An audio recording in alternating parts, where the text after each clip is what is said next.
Hello, कैसे हैं आप सब? I hope so you all are fit and fine and studying also. हम लोग बेटा साकेत पढ़ रहे हैं मैथिली शरण गुप्त जी के द्वारा और उसका शीर्षक है कैकेयी का अनुताप। कुछ एक पैराग्राफ्स मैंने आपको उसके बता दिए हैं। अब हम लोग आगे नेक्स्ट पैराग्राफ्स पढ़ेंगे और चूँकि यह एक लंबी पोयम है, लंबी कविता है और मैंने आपको इसमें ये भी बताया है कि आपको इसमें बहुत ध्यान देना होगा कि जो कंटेंट बोला जा रहा है वो किसके द्वारा बोला जा रहा है, ठीक है ना। क्योंकि जब हम कविता पढ़ रहे हैं तो ये कविता एक्चुअली पूरी तरह से संवाद पर आधारित है। कुछ जगह पर ही ऐसा है बेटा कि संवाद नहीं बोले जा रहे हैं, नहीं तो एक दूसरे से व्यक्ति बात कर रहे हैं। जैसे सबसे पहले श्री राम भरत से बात करते हैं, फिर भरत राम से बात करते हैं, फिर कैकेयी राम से और बाकी लोगों से अपने मन के विचार व्यक्त करती हैं। तो आपको यहाँ पर बेटा ये देखना होगा कि कौन उस डायलॉग को या उस कथन को कह रहा है, क्योंकि ये आपको मैंने बताया कि ये बोर्ड की दृष्टि से एक इम्पॉर्टेंट पोयम है और जहाँ से भी व्याख्या का पार्ट लिया जाता है बच्चों, वहाँ पर ये नहीं बताया जाता है कि कौन इसे बोल रहा है। पोयम तो ये बहुत सरल है, इस पोयम में बहुत ज़्यादा कुछ सीखने समझाने का बहुत ज़्यादा नहीं है, लेकिन मैं आपको क्यों डिटेल में बता रही हूँ उसके दो ही रीज़न हैं कि एक तो जब तक आपको पोयम की कहानी नहीं पता होगी तब तक आप व्याख्या नहीं लिख पाओगे, और दूसरा खड़ी बोली में आपको बात सीधी की जाती है। जैसे हम जिस भाषा में बात कर रहे हैं आपसे, आप जिस भाषा में हमसे बात कर रहे हैं उसी भाषा में ये पोयम बेटा लिखी गई है। लेकिन जब हम इसकी व्याख्या करते हैं तो उस व्याख्या से जो गूढ़ार्थ निकल के आता है वो भी आपको इसमें लिखना होगा। Easy to follow? Okay, now we will start from today from here. कुछ मूल्य नहीं, ठीक है। यहाँ तक मैंने आपको बताया था, जो पिछला आपको बताया था वो मैं एक बार फिर से बता दे रही हूँ कि मैंने यहाँ तक आपको बताया था, पर था केवल क्या ज्वलित भाव ही मन में जन्मे, क्या शेष बचा था कुछ न और इस जन्म में। यहाँ तक मैंने आपको बताया था। और इसमें मैंने आपको क्या बताया था, इसमें मैंने आपको बेटा ये बताया कि कैकेयी का जो मन है वो पश्चाताप की अग्नि में जल रहा है और वो मंथरा का भी एग्जाम्पल देती है, मंथरा का भी उदाहरण देती है और कहती हैं कि मंथरा कुछ भी नहीं कर सकती थी इसलिए क्योंकि मेरे खुद के मन में जो बुरे विचार थे वो मेरे खुद के मन में विद्वेष जागृत हुआ, ईर्ष्या जागृत हुई और बुरे विचार जागृत हुए और मैंने ही श्री राम को वनवास के लिए भेजा। तो उसमें मंथरा भी कुछ नहीं कर सकती थी।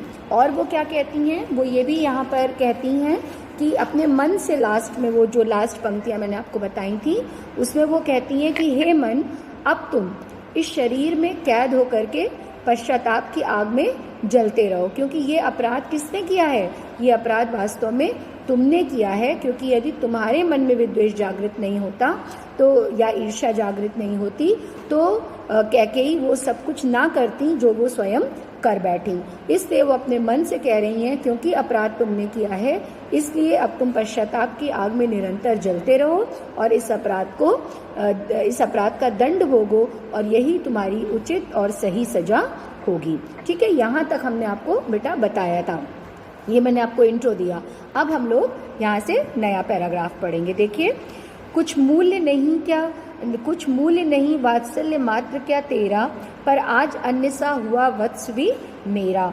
थूके मुझ पर त्रैलोक्य भले ही थूके, जो कोई जो कह सके क्यों चूके। छीने न मात्र पद किंतु भरत का मुझसे, रे राम दुहाई करूं और क्या तुझसे। कहते आते थे यही अभी नरदेही, माता न कुमाता पुत्र कुपुत्र भले ही। ये 8 लाइंस का 8 पंक्तियों का एक पैराग्राफ है। तो चलिए हम लोग यहाँ से बेटा आज स्टार्ट करते हैं। फिर से एक बार पढ़ रही हूँ ताकि आपको पोयम समझ में आए। कुछ मूल्य नहीं वात्सल्य मात्र क्या तेरा, पर आज अन्य सा हुआ वत्स भी मेरा। थूके मुझ पर त्रैलोक्य भले ही थूके, जो कोई जो कह सके कहे क्यों चूके। छीने न मात्र पद किंतु भरत का मुझसे, रे राम दुहाई करूं और क्या तुझसे। कहते आते थे यही अभी नरदेही, माता न कुमाता पुत्र कुपुत्र भले ही। क्या कह रही है यहाँ पर कैकेयी? तो पहले हम लोग इसका प्रसंग देखेंगे तो आप देखते हैं कि कैकेयी यहाँ पर ये कह रही हैं कि स्वार्थ के वशीभूत हो करके मैंने जो इस प्रकार का वरदान मांग लिया कैकेयी ने, उन्होंने उससे रघुवंश को कलंकित कर दिया है। और राम ने जब कैकेयी को अपने हृदय से लगाया, देखिए आप बेटा जब भी आप प्रसंग लिखेंगे तो थोड़ी सी स्टोरी आपको पुरानी भी लिखनी होगी, ठीक है, क्योंकि 12th क्लास है, ठीक है। तो आप एक लाइन में प्रसंग नहीं लिखेंगे, ठीक है ना बच्चों। तो आप क्या कहेंगे कि कैकेयी कहती हैं कि मैंने स्वार्थ के वश, ठीक है, क्या कह रही हैं कि आज वो बेटा ही मुझे अपनी माँ नहीं मान रहा है। फिर वो क्या कहती हैं, थूके मुझ पर त्रैलोक के भले ही थूके, जो कोई जो कह सके कहे क्यों चूके।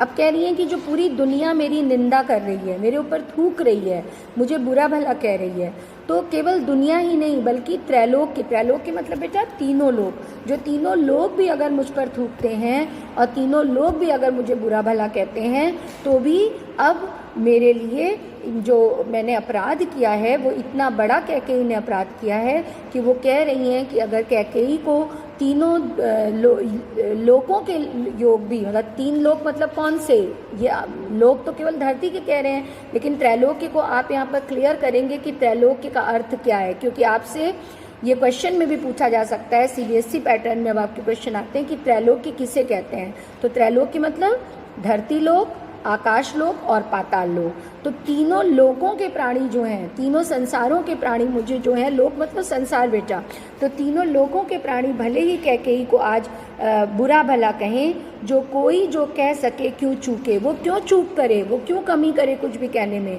क्योंकि वास्तव में कैकेयी ने अपराध ही ऐसा किया है। क्या कहती हैं वो कि क्योंकि वास्तव में कैकेयी ने अपराध ही ऐसा किया है, तो भले ही वो कुछ भी कहें कुछ भी करें, उनको पूरा हक ऐसा करने का है। लेकिन फिर बहुत इमोशनल होती हैं और कहती हैं, छीने न मात्र पद किंतु भरत का मुझसे, हे राम दुहाई करूं और क्या तुझसे। वो कहती हैं कि लेकिन जो भरत है उसकी माँ होने का मात्र पद, छीने न मात्र पद किंतु भरत का मुझसे, हे राम दुहाई और करूं क्या तुझसे। बहुत इमोशनल हो जाती हैं, भावों से भर जाती हैं और कहती हैं कि मुझसे मेरे मात्र पद ना छीना जाए। जो भरत की वो माँ है उसके उस मात्र पद को उनसे ना छीना जाए। हे राम दुहाई करूं और क्या तुझसे, कि हे राम मैं तुझसे और किस चीज़ की दुहाई करूं, मैं तुझसे और क्या बोलूं, बस तुमसे। कैकेयी कह रही हैं कि भले ही दुनिया में उनसे सारी चीज़ें छीन ली जाएं, लेकिन भरत की माँ होने का जो पद है वो उनसे ना छीना जाए। क्यों? क्योंकि भरत ने उनके पुत्र होने के बाद भी ऐसा कार्य किया है जो कि अधिकतर लोग नहीं करते हैं, और ये सच में बहुत बड़ी बात है। यहाँ पर आप आज से भी कंपैरिजन कर सकते हैं बेटा, जब आप इसकी व्याख्या करेंगे कि आज आप देखते हैं कि एक एक इंच दीवार के लिए केवल पड़ोसियों में ही नहीं बल्कि भाइयों में भी कितनी ज़्यादा चीज़ें हो जाती हैं, कितना लड़ाई झगड़ा हो जाता है, भाई लोग एक दूसरे को मार तक देते हैं, है ना। हम भारत में देखते हैं, विदेशों में देखते हैं कि प्रॉपर्टी के लिए कितना एक दूसरे को लोग एक दूसरे की खून के प्यासे हो जाते हैं, पूरे परिवार को, अपने भाई के परिवार को भी वो नष्ट कर देते हैं। तो आप सोचिए कि श्री राम की और भरत की कितनी बड़ी उदात्तता थी या कितना बड़ा उनका गुण था कि पहले श्री राम ने भरत के लिए अयोध्या का राज्य छोड़ा, और फिर ऐसा नहीं कि भरत उस पर राज्य गद्दी में जा कर के और राज चलाने लगे। भरत भी उतना ही अधिक अपने भाई के प्रति भावों से भरे हुए थे और श्री राम को अपने पिता से ज़्यादा आदर देते थे, और भरत ने भी उस राज्य गद्दी को नहीं संभाला। आपको पता है कि श्री राम कथा में आपको ये चीज़ पता है कि इसके बाद भरत मनाते हैं लेकिन राम नहीं मानते हैं। तो भरत ने क्या किया, भरत ने राम की चरण पादुका लेकर के और उसको अयोध्या के सिंहासन पर रख करके और 14 साल तक अयोध्या की देखभाल की। आप ये नहीं कह सकते कि अयोध्या पर शासन किया। उन्होंने श्री राम के एक दूत की तरह, जैसे आप हनुमान को श्री राम दूत कहते हैं, उसी तरह से उन्होंने श्री राम के सेवक की तरह अयोध्या की राजकाज को संभाला और स्वयं वो पत्तों से बनी कुटी बना करके रहते थे। जिस तरह से श्री राम भूमि पर सोते थे उसी तरह से भरत 14 साल तक अपने पलंग पर नहीं सोए, अपने शैया पर ना सो करके जमीन पे सोए। तो जो भरत इतने महान हैं, उन्हीं भरत के लिए कैकेयी कह रही हैं कि भले ही हे राम मुझसे सारे सुख तुम छीन लो, तुम मुझसे सारे अधिकार ले लो, लेकिन कैकेयी के भरत की माँ होने का अधिकार कैकेयी से कोई भी ना छीने। ठीक है। फिर वो बहुत अधिक पश्चाताप से भरी हैं, तो एक बात और भी कहती हैं, कहते आते थे यही अभी नरदेही, माता न कुमाता पुत्र कुपुत्र भले ही। वो ये बहुत बड़ी बात है, प्रेयर में भी कही जाती है, हिंदू फिलॉसफी में ये चीज़ कही जाती है ना, जब आप नवरात्रि वगैरह में या रोज़ भी जब ये माँ दुर्गा की आरती में भी ये चीज़ आती है कि माता न कुमाता पुत्र कुपुत्र भले ही। आप लोग बहुत सारे बच्चे इससे बहुत फ्रेंडली होंगे इस लाइन से, कि क्या कहा जाता है कि अभी तक यही नरदेही मतलब वो इंसान जो मनुष्य की देह धारण करता है, नर मतलब मनुष्य, देह मतलब शरीर, कि वो जीव संसार में, वो प्राणी तो सारे हैं, पशु पक्षी भी प्राणी हैं, लेकिन वो प्राणी जो मनुष्य की देह धारण करते हैं, वो अभी तक क्या कहते थे, माता न कुमाता पुत्र कुपुत्र भले ही, कि माँ कभी भी कुमाँ नहीं हो सकती। कु मतलब बुरा, सु मतलब अच्छा, ठीक है ना, सु मतलब अच्छा, कु मतलब बुरा, कि अभी तक क्या कहते थे कि माँ कभी भी कुमाता नहीं हो सकती, पुत्र कुपुत्र भले ही जो बेटा है वो बुरा हो सकता है इस दुनिया में, लेकिन माँ कभी भी कुपुत्र नहीं हो सकती। लेकिन अब कहें सभी यह हाय विरुद्ध विधाता, है पुत्र पुत्र ही रहे कुमाता माता। यहाँ तक मैंने आपको बताया था। अब इसके आगे हम लोग शुरू करेंगे। वो क्या कहती हैं, यहाँ तक समझ में आ गया होगा, माता न कुमाता पुत्र कुपुत्र भले ही। यहाँ पर ये पैराग्राफ आपका बेटा खत्म होगा। उसके बाद नेक्स्ट पैराग्राफ देखिए, अब कहें सभी यह हाय विरुद्ध विधाता, है पुत्र पुत्र ही रहे कुमाता माता। बस मैंने इसका बाह्य मात्र ही देखा, दृढ़ हृदय न देखा, मृदुल गात्र ही देखा, परमार्थ न देखा, पूर्ण स्वार्थ ही साधा, इस कारण ही तो हाय आज यह बाधा। ठीक है, यहाँ तक ये 6 लाइन्स हम लोग देखेंगे। ठीक है, ये 6 लाइन। अब कहें सभी यह हाय विरुद्ध विधाता, है पुत्र पुत्र ही रहे कुमाता माता। बस मैंने इसका बाह्य मात्र ही देखा, दृढ़ हृदय न देखा, मृदुल गात्र ही देखा, परमार्थ न देखा, पूर्ण स्वार्थ ही साधा, इस कारण ही तो हाय आज यह बाधा। सॉरी, क्या कहती हैं वो, कि है पुत्र पुत्र ही रहे कुमाता माता। अब कहें सभी यह हाय विरुद्ध विधाता।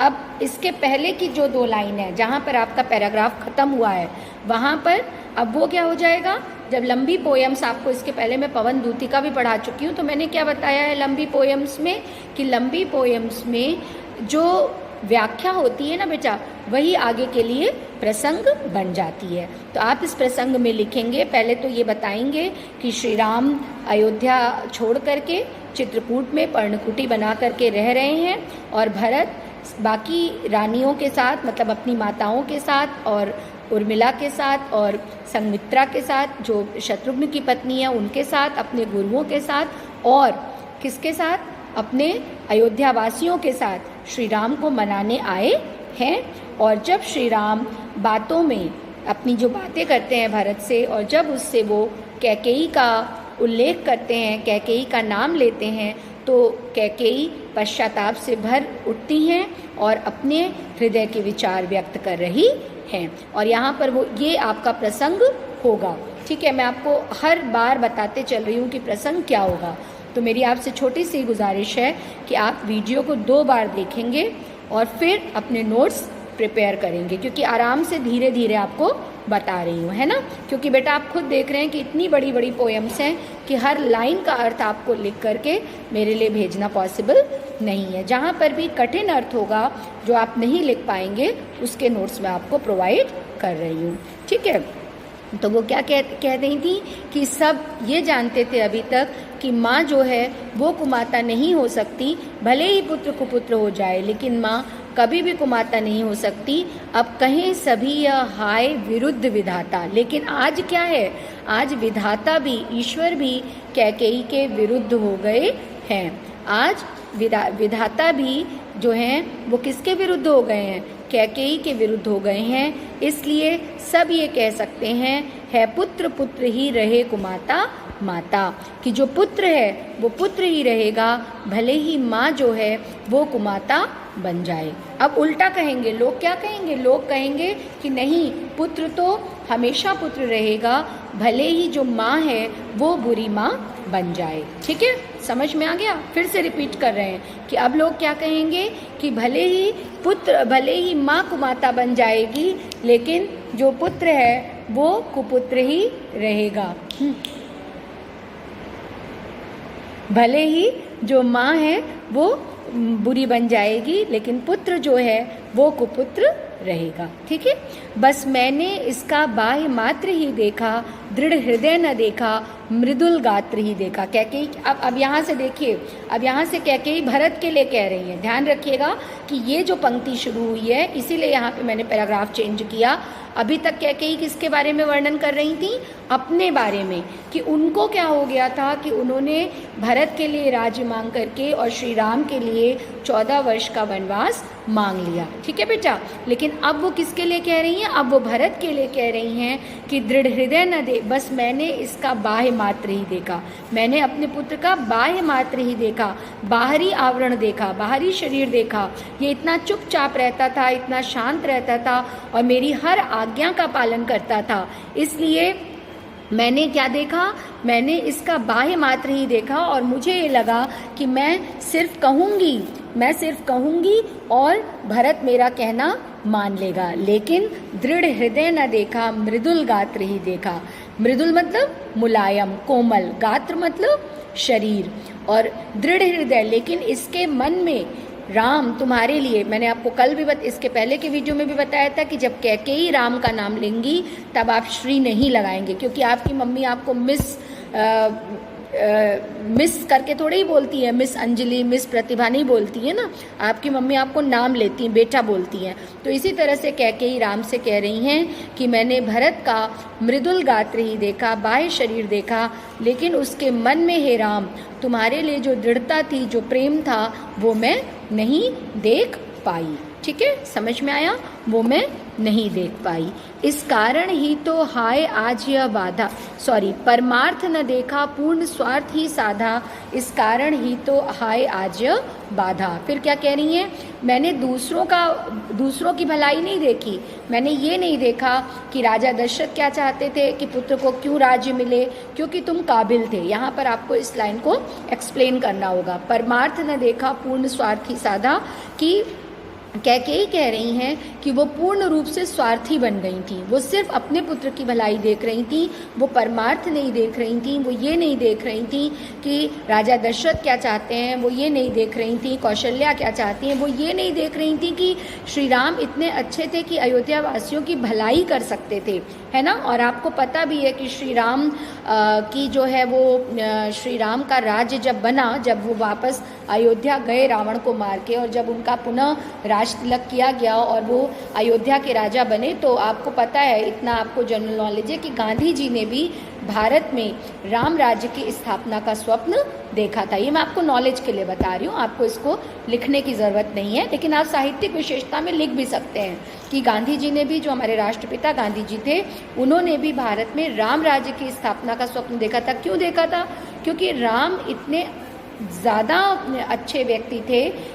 एक तो वो देवता मतलब भगवान के अवतार, ईश्वर के अवतार थे, और दूसरा उनमें इतने उदात्त गुण थे कि वो वास्तव में वो पुरुषोत्तम राम थे।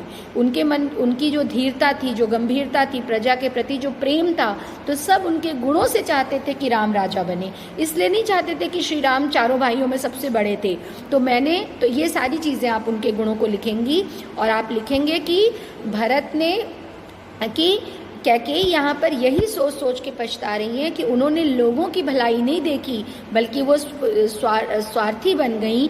इस कारण ही तो हाय आज यह बाधा, इसी वजह से तो जो इतनी परेशानियां हो रही हैं उनके जीवन में, वो इसीलिए हो रही हैं। किस लिए हो रही हैं? क्योंकि उन्होंने स्वार्थ देखा, ना कि उन्होंने परमार्थ देखा। उसके बाद देखिए क्या कह रही हैं वो, यहाँ पर आपका ये पैराग्राफ 6 लाइन मैंने ख़त्म की हैं। उसके बाद देखिए 7वीं लाइन से फिर मैं आगे पैराग्राफ पढ़ती हूँ।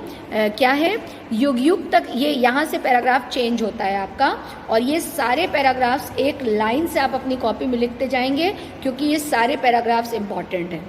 ठीक है, लिखने में कोताही मत करिएगा, कंजूसी मत करिएगा। जहाँ पर आपको समझ में आ रहा है, आपको लगता है कि आप इसे पढ़ लेंगे और अपनी व्याख्या कर लेंगे, वहाँ पे लिखने की ज़रूरत नहीं है।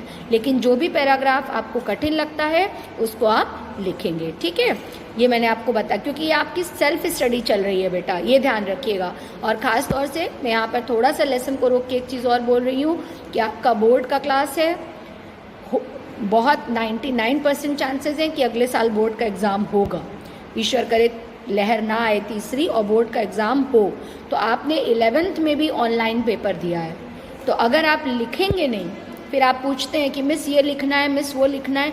बेटा लिखिए, इसलिए लिखिए क्योंकि हिंदी आप वैसे भी नहीं लिखते हैं। केवल 12th B1 को छोड़ करके या 12th आर्ट्स के कुछ बच्चों को छोड़ करके ना B2 के बच्चे लिखते हैं, ना कॉमर्स के बच्चे लिखते हैं, ना इंग्लिश मीडियम के बच्चे आर्ट्स के लिखते हैं हिंदी। तो अगर आप हिंदी लिखना छोड़ देंगे तो आपको 12th के एग्ज़ाम में हिंदी में ही सबसे ज़्यादा प्रॉब्लम होने वाली है। आपको आता रहेगा लेकिन आप 3 घंटे में पेपर नहीं कर पाएंगे। इसलिए मैं आपको बार बार बोलती हूँ कि आप लिखिए। मुझे पता है मेरे बच्चे बहुत इंटेलिजेंट हैं, उनको आता है, वो कर लेंगे, लेकिन जब तक आप लिखेंगे नहीं ना, तब तक आप नहीं लिख पाएंगे। अगर आपसे कोई वर्बली सिंपल क्वेश्चन पूछता है कि आपका गोरखपुर में जन्म हुआ है, आप गोरखपुर के बारे में कुछ बताइए, तो आप पट पट पट पट बोलना शुरू कर देते हो, फटाफट शुरू कर देते हो ना। लेकिन अगर आपसे कहते हैं कि इंग्लिश में या हिंदी में गोरखपुर के बारे में 10 लाइन लिख दो, तो आप 10 बार सोचते हो कि नहीं। अधिकांश बच्चे सोचते हैं जो अच्छी भाषा में लिखना चाहते हैं। इसलिए आप बेटा लिखिएगा, और ये पैराग्राफ तो आप ज़रूर लिखेंगे क्योंकि ये इम्पॉर्टेंट पैराग्राफ है जो अब मैं आपको बता रही हूँ। युग युग तक चलती रहे कठोर कहानी, रघुकुल में भी थी एक अभागिन रानी। निज जन्म जन्म में सुने जीव यह मेरा, धिक्कार उसे था महास्वार्थ ने घेरा। 100 बार धन्य वह एक लाल की माई, जिस जननी ने है जना भरत सा भाई। पागल सी प्रभु के साथ सभा चिल्लाई, 100 बार धन्य वह एक लाल की माई। ये लाइन देखिए, 6 लाइन 8 लाइन क्या कह रही हैं, फिर से एक बार पढ़ रही हूँ। युग युग तक चलती रहे कठोर कहानी, रघुकुल में भी थी एक अभागिन रानी। निज जन्म जन्म में सुने जीव यह मेरा, धिक्कार उसे था महास्वार्थ ने घेरा। 100 बार धन्य वह एक लाल की माई, जिस जननी ने है जना भरत सा भाई। पागल सी प्रभु के साथ सभा चिल्लाई, 100 बार धन्य वह एक लाल की माई। अब यहाँ पर आपको बताती हूँ कि क्या आप प्रसंग लिखेंगे कि कैकेयी यहाँ श्री राम से क्या कह रही हैं। कैकेयी श्री राम से कह रही हैं कि मैं अपने स्वार्थ के वशीभूत होकर के, 1-2 लाइन तो वही रहेंगी आपकी स्टार्टिंग की कहानी जो चली आ रही है, कि इस तरह का वरदान मांगा और रघुवंश को पूरे कलंकित कर दिया, और अब मैं क्या करूं। तो वो ये अपने बारे में कह रही हैं कि रघुकुल में भी थी एक अभागिन रानी, युग युग तक चलती रहे कठोर कहानी। कैकेयी पश्चाताप कर रही हैं और क्या कह रही हैं कि युगों युगों तक, युग युग तक चलती रहेगी यही कहानी, रघुकुल में भी थी एक अभागिन रानी। कि युगों युगों तक ये कठोर कहानी इस दुनिया में चली रही है ना। इनके बाद कृष्ण किस युग, सॉरी श्री राम किस युग में हुए थे, त्रेता युग में हुए थे।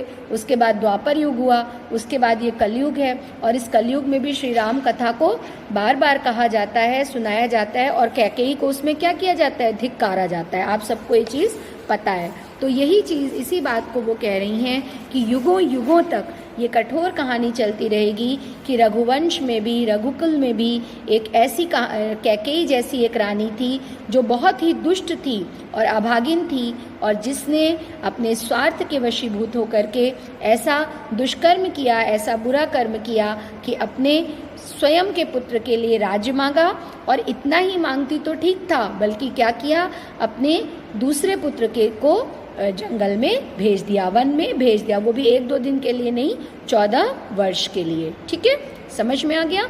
लिखेंगे आप, लिखना पड़ेगा आपको, व्याख्या करनी पड़ेगी। फिर देखिए, धिक्कार निजन्म जन्म में सुने जीव यह मेरा, धिक्कार उसे था महास्वार्थ ने घेरा। यहाँ पर फिर थोड़ा सा हिंदू फिलॉसफी आई है, हिंदू दर्शन, या बहुत से, ये सारे ही धर्मों में करीब करीब कहा जाता है कि हम पुनर्जन्म लेते हैं, है ना। पुनर्जन्म की बात हम सब बहुत से धर्मों में करते हैं। तो उसी बात को मैथिली शरण गुप्त यहाँ पर लाए हैं। और मैथिली शरण गुप्त बेटा यहाँ पर ये कह रहे हैं कि यहाँ पर कैकेयी कह रही हैं, क्योंकि कविता तो गुप्त जी ने लिखी है, तो गुप्त जी क्या कह रहे हैं कि कैकेयी कह रही हैं कि निज जन्म जन्म में सुने जीव यह मेरा। निज जन्म जन्म, जीव मतलब आत्मा। हम लोग क्या कहते हैं कि आत्मा जो है, शरीर, हमारा जो शरीर है वो क्या है, हमारा शरीर जो है वो क्षणभंगुर है, एक क्षण में नष्ट होने वाला है। लेकिन आत्मा कैसी है? आत्मा जो है वो हमेशा जीवित रहेगी। आत्मा न जी सकती है और न मर सकती है, आत्मा सदैव जीवित रहती है। तो वो आत्मा जब दूसरे प्राणियों के रूप में जन्म लेगी, जब दूसरे रूपों में जन्म लेगी, तो किसी के भी शरीर में वो जन्म लेगी, चाहे वो, क्योंकि वो अपने को धिक्कार रही है और कह रही है मैं इतना अच्छा कर्म तो उन्होंने किया नहीं है कि वो दोबारा से मनुष्य बनेंगी। तो जिस भी जन्म में वो रहेंगी, उस जन्म में उनका जीव ये कहेगा कि धिक्कार उसे था महास्वार्थ ने घेरा, कि जब तुम कैकेयी के रूप में थी, कि हे आत्मा, जब तुम कैकेयी के रूप में थी तो तुमने बहुत ही निकृष्ट कार्य किया, तुमने बहुत ही गंदा गलत कार्य किया, नॉट गंदा, गलत कार्य किया, और तुमको मेरी आत्मा, मतलब मेरी जो आत्मा है वो तुमको हर जन्म में धिक्कारेगी। ध्यान से सुनिए, ये थोड़ा सा कठिन है यहाँ पर कि कैकेयी क्या कहना चाह रही हैं कि जब जब वो पुनर्जन्म लेंगी तब तब उनकी जो आत्मा है वो उन्हें धिक्कारेगी और ये कहेगी कि हे कैकेयी, तुमको, मतलब तुमको धिक्कार है कि तुमको महास्वार्थ ने घेर लिया था। अब देखिए यहाँ से चेंज हो रहा है, बुक में देखिए अपने बेटा कि यहाँ पर ये जो लाइन है, रघुकुल में भी थी एक अभागिन रानी, ये इन्वर्टेड कॉमा में है, ठीक है। उसके बाद inverted comma, double inverted comma है। तो यहाँ पर कैकेयी का जो कथन है या कैकेयी का जो डायलॉग है वो बेटा ख़त्म हो रहा है। यहाँ पर क्या हो रहा है, जो कैकेयी का डायलॉग है वो ख़त्म हो रहा है और इनका शुरू हो रहा है। किसका शुरू हो रहा है अभी बताएंगे आगे। 100 बार धन्य वह एक लाल की माई, जिस जननी ने है जना भरत सा भाई। जब कैकेयी के इन पश्चाताप भरे शब्दों को श्री राम सुनते हैं तो राम उसका खंडन करते हैं और कहते हैं कि नहीं माँ, तुम ऐसा मत कहो। क्यों मत कहो? क्योंकि 100 बार धन्य वह एक लाल की माई, जिस जननी ने है जना भरत सा भाई। क्या कह रहे हैं श्री राम? बहुत बड़ी बात कह रहे हैं और बहुत जैसा कि मैंने आपको इसके पहले वीडियो में भी बेटा बताया था कि उदात्तता से भरे हैं श्री राम। सारे अपने शत्रुओं के यहाँ पर ये बताया गया कि उनके दुर्गुणों को माफ़ करने वाले हैं, क्योंकि वो ईश्वर हैं, साक्षात ईश्वर का रूप हैं। तो वो क्या कहते हैं कि हे माँ, तुम ऐसा बिल्कुल भी मत कहो, क्योंकि तुम तो धन्य हो। और तुम क्यों भले ही तुमने कितना भी निकृष्ट कार्य क्यों ना किया हो गया हो तुमसे गलती के वशीभूत या स्वार्थ के वशीभूत, लेकिन तुम धन्य हो। क्यों धन्य हो? क्योंकि तुमने भरत जैसे अद्वितीय और अनमोल भाई को जन्म दिया है। बहुत ये अक्सर ये पूछा जाता है बोर्ड में, बहुत बार पूछा गया है। आप पिछले बार के क्वेश्चन बैंक्स या गाइड्स से आप पढ़ते हैं, हेल्प लेते हैं, देखिएगा तो क्वेश्चन बैंक्स में हर तीसरे चौथे साल ये पोयम पूछी जाती है बेटा, ठीक है। इसीलिए इतना डिटेल में एक एक चीज़ पढ़ा रहे हैं। तो इन्हीं लाइनों को अंडरलाइन किया जाता है। और यहाँ पर आप ये भी देखेंगे कि इन्वर्टेड कॉमा 2 बार है। क्यों है? क्योंकि यहाँ पे ही कैकेयी का डायलॉग ख़त्म हुआ है, कैकेयी का कथन ख़त्म हुआ है और ये 2 लाइन केवल श्री राम ने कही हैं। और कभी कभी क्या होता है कि यहीं पे आके आपकी व्याख्या ख़त्म कर देता है बोर्ड एग्ज़ाम का क्वेश्चन पेपर, क्योंकि यहाँ कहीं लिखा नहीं है कि ये श्री राम ने कहा है, ठीक है। समझ में आ गया? अब जब श्री राम ये कहते हैं कि माँ तुम धन्य हो क्योंकि तुमने भरत जैसे भाई को जन्म दिया है, तो नेक्स्ट लाइन क्या है? पागल सी प्रभु के साथ सभा चिल्लाई, पागल सी प्रभु के साथ सभा चिल्लाई, 100 बार धन्य वह एक लाल की माई। सभा क्या चिल्लाती है? जब भाई सब तो आए हैं श्री राम को मनाने, है ना, वो कैकेयी को सुनने नहीं आए हैं, वो भरत को सुनने नहीं आए हैं, उनके लिए तो श्री राम ही सर्वस्व है, राम ही सर्वस्व है। तो जैसे ही राम कहते हैं कि माँ तुम धन्य हो, तो वो सभा, इसको आप एक्सप्लेन करेंगे बच्चों, कि जैसे ही वो कहते हैं तो वैसे ही क्या होता है कि वो सभा जो कैकेयी को स्वार्थी समझ रही थी, कैकेयी के लिए दुख से भरी हुई थी, कैकेयी के लिए क्रोध से भरी हुई थी, वो सभा श्री राम के साथ स्वर से स्वर मिला करके पागल सी प्रभु के साथ सभा चिल्लाई। वो स्वर से स्वर मिला, पागल नहीं लिखेंगे, याद रखिए, यहाँ पर उन्होंने पागल सी लक्षणा शब्द शक्ति का प्रयोग है कि किस प्रकार से जैसे पागल लोग चिल्लाते हैं, उस तरह से राम के स्वर में स्वर मिला करके सभा ये कहने लगी कि हाँ, श्री राम सही कह रहे हैं और कैकेयी की जय हो, क्योंकि हे कैकेयी माँ तुम धन्य हो जिसने भरत जैसे पुत्र को जन्म दिया है, जिसने भरत जैसे पुत्र को जन्म दिया है। यहाँ पर श्री राम के लिए के साथ साथ प्रभु सब जो हैं वो ऐसे बोलते हैं। समझ में आ गया? यहाँ तक आपको समझ में आ गया होगा। तो आज की चूँकि व्याख्या इसमें काफ़ी है, तो मैं इस वीडियो को यहीं पे रोकूंगी, क्योंकि आपको हाफ एन आवर का ही वीडियो में भेजना है। लेकिन इसके साथ ही एक और वीडियो आपको भेज रही हूँ, क्योंकि आपका कोर्स बहुत ज़्यादा है ना बेटा। तो इसलिए अगर आप साथ साथ में चलते रहेंगे, मैं आपको स्टार्टिंग से कह रही हूँ, क्योंकि आप साइंस के स्टूडेंट्स हैं, आप कॉमर्स के स्टूडेंट्स हैं, आप आर्ट्स के स्टूडेंट्स हैं।